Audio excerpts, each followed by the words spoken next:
Hello, my name is Kell, Arbor, and I use warrior or they, them pronouns.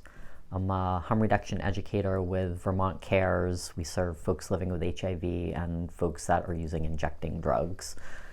And I run the testing program for HIV and Hep C and throw parties and bike rides and just general queer rabble-rousery.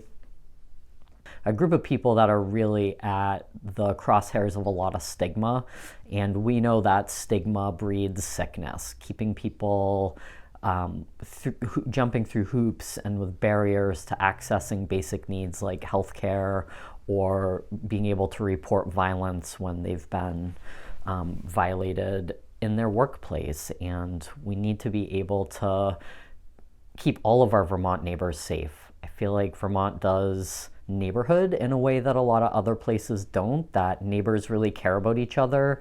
If you're stuck in the mud driving home on your dirt road, some neighbor is going to stop and pull you out. And I really love that about Vermont.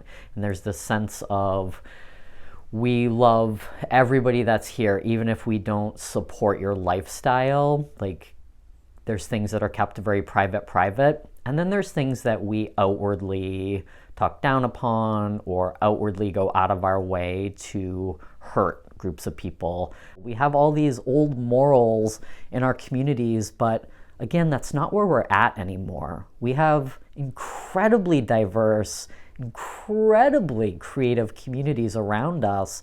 And for us to work with each other, we need to be able to come out of the shadows. And I hope that queer people can do that. But to have some of these populations that are at highest risk, when we meet those indicators, when Black trans women feel like they can live visibly open in Vermont, that means that all of us are free, because they're indicators of stigma. They're at the crosshairs of so much stigma. Being a person of color, being a transsexual, being a woman, right? And then if you're a sex worker on top of that, if you're living with any type of long-term illness, it's like all of these things, they take up a lot of spoons, and you only have so many spoons to give in a day.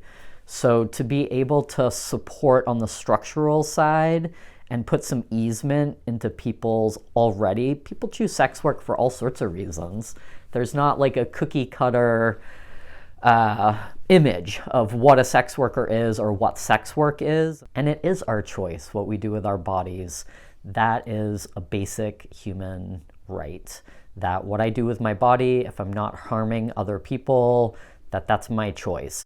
I feel like sex work is a very hidden group of work, and for us to be able to acknowledge visibility is so vital, just so that we can claim that identity and be able to be vocal about what we're doing, and that somebody's not going to look down on us. In harm reduction, one of the basic tenets is dignity, compassion, and respect. And for me, that's like a really great starting place, that we just treat everybody in that way. And actually be able to work with the people that are doing sex work to assess and support and figure out what the needs are of that group. Because if you've never done sex work, it's not your place to say these are the needs of that group of people. We really need to work with each other on those points. So nothing for us without us. That's another harm reduction tenet. And meeting people where they're at.